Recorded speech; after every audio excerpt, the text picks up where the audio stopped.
Olá, a paz do Senhor. Mais um minuto de esperança. Nós trazemos para você um momento com a palavra de Deus. Alguns conselhos que a palavra de Deus nos dá.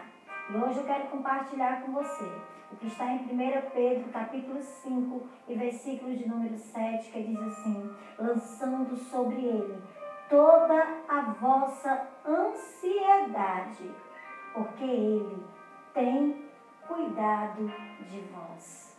Lançando sobre ele toda a vossa ansiedade, porque ele tem cuidado de vós.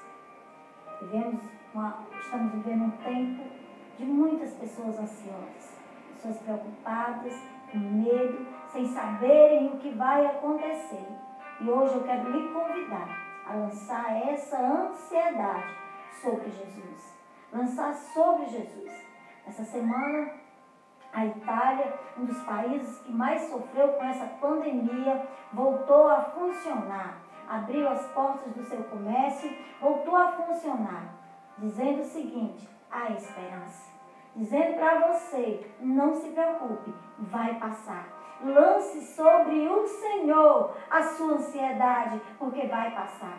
Em Mateus, no capítulo 6, no versículo 25 em diante, Jesus faz uma pergunta. Ele reúne ali os seus discípulos e olha para aquela multidão e ele está dando um sermão que é chamado de Sermão do Monte, no qual ele ensinou muitas coisas, como orar, como jejuar, a respeito do perdão, ensinou muitas coisas. Mas ele ensina também naquele sermão o seguinte: por que estáis ansiosos? Quanto que há vez de comer, ou que há vez de vestir? E ele pergunta: não é o corpo mais importante do que a roupa? Ele diz: olha para as aves do céu, que não trabalham nem fiam, porém nem Salomão, em toda a sua glória, se vestiu como um deles. Olhe para as aves do céu, que não trabalham, que não ajuntam em celeiro, porém vosso Pai as sustenta. Olha para os lírios do campo, que não trabalham nem fiam, porém nem Salomão se vestiu como um deles. Por que Jesus usa essa expressão de Salomão? Porque Salomão foi um dos reis mais bem-sucedidos de todos os tempos. Salomão foi um homem que a Bíblia diz, lá em Eclesiastes, que ele não teve falta de nada. Nada, ele não passou vontade de nada. Tudo que Salomão queria, tinha. Tudo que Salomão desejava, tinha. Tinha um jardim com todos os tipos de árvores frutíferas da época, como pomar. Tinha um jardim com plantas preciosas de todos os tempos. Salomão tinha tudo. Tinha um palácio grandioso, tinha tudo. Mas Jesus disse que nem Salomão se vestiu como os lírios do campo, com a beleza e exuberância dos lírios do campo. Jesus está dizendo com isso: eu estou cuidando de você, que cuida de mim e de você, que nós não precisamos estar preocupados, ansiosos com nada, porque o nosso Deus, que cuida das aves do céu e que cuida dos lírios do campo, é o mesmo Deus que vai cuidar de você e de mim. Jesus disse que com toda a nossa preocupação, nós não podemos aumentar no curso da nossa vida um côvado, ou seja, meio metro. Nós não temos como aumentar meio metro de tempo na nossa vida. Por isso nós temos que aprender a descansar no Senhor, a esperar nele, porque ele tem cuidado de nós. Pedro fala para uma igreja que estava vivendo tempos muito difíceis também, uma igreja que estava dispersa, uma igreja que também não tinha onde se congregar, assim como nós não estamos nos congregando. Porém, Pedro olha para aquela igreja e diz, lançando sobre ele toda a vossa ansiedade, porque ele tem cuidado de vós. O Senhor tem cuidado. O Senhor está cuidando e o Senhor vai continuar cuidando de você, da sua casa, da sua família. Ele está cuidando. Lance sobre ele toda a sua ansiedade. Não esteja preocupado quanto que você vai comer ou quanto que você vai vestir. O Senhor vai suprir a sua necessidade. Na verdade, esse texto de Mateus são conselhos práticos que o Senhor Jesus nos dá para que nós possamos aprender a viver bem, a viver melhor, a viver sem preocupações, sabendo em quem nós temos crido, que o Senhor que supre a necessidade é o mesmo Senhor que continua hoje cuidando de mim e de você. E eu me lembro agora, neste momento, de uma mulher. A Bíblia diz que havia uma viúva dos filhos dos profetas, aqueles profetas que participavam da escola de profetas onde Eliseu ensinava. E esse homem morre. E essa mulher fica viúva com 2 filhos e com uma dívida alta, que ela não tinha como pagar. E era costume naquela época, quando não se tinha com que pagar uma dívida, podia-se levar um filho como escravo. E o credor vem cobrar aquela dívida. E aquela mulher não tem como pagar aquela dívida. E o credor diz que vai levar os 2 filhos dela como escravo.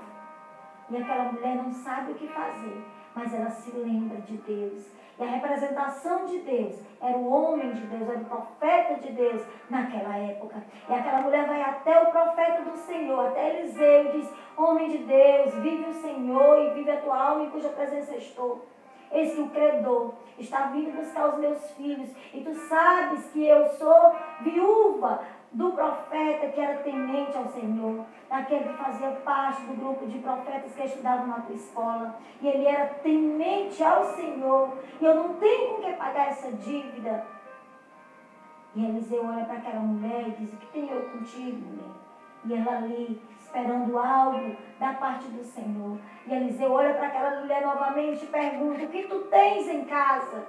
E aquela mulher diz: a tua serva não tem nada. Eliseu pergunta àquela mulher: o que é que tu tens? E aquela mulher imediatamente diz: a tua serva não tem nada. Mas depois ela para, ela pensa, ela se lembra que ela tem alguma coisa. Nós sempre temos alguma coisa para oferecer. Nós sempre temos alguma coisa para agradecer. Nós sempre temos alguma coisa para colocar no altar do Senhor e o Senhor multiplicar. E aquela mulher se lembra: a tua serva tem um pouquinho de azeite, tem uma botija de azeite. Eliseu olha para aquela mulher e diz: volta para a tua casa. Pede vasilhas emprestadas aos teus vizinhos, muitas vasilhas e não poucas. Entra no teu quarto e deita o azeite nas vasilhas. E aquela mulher volta para a sua casa.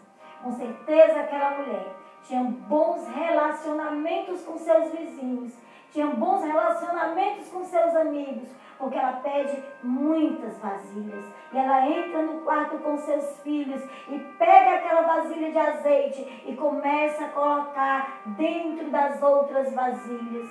E a Bíblia diz que ela vai colocando e vai enchendo. E eu fico imaginando aqueles meninos vendo aquela mãe fazendo isso e dizendo: mãe, o que é isso, mãe? Mãe, o que está acontecendo, mãe?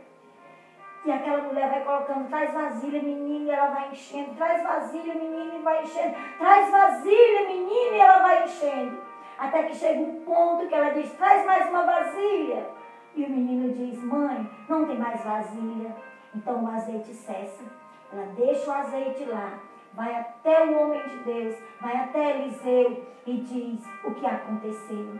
Eliseu olha para aquela mulher e diz para aquela mulher o seguinte: vende o azeite, paga o que tu deves e vivei do resto. E ali surge a primeira empresária no ramo do azeite de Israel.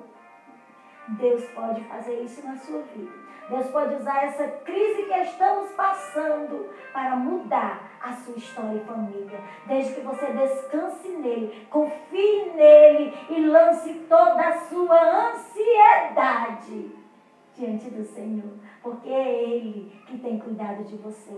Assim como Ele cuidou dessa viúva, Ele vai cuidar de você. Assim como Ele supriu a necessidade dessa viúva desamparada, que ia perder os filhos para o credor, Ele também vai suprir a sua necessidade. Deus te abençoe. Deus abençoe sua casa. Deus seja Deus provedor na sua casa. E que o azeite da sua casa seja multiplicado. E que o Senhor providencie o que você está necessitando. Deus te abençoe, meus queridos. A paz do Senhor.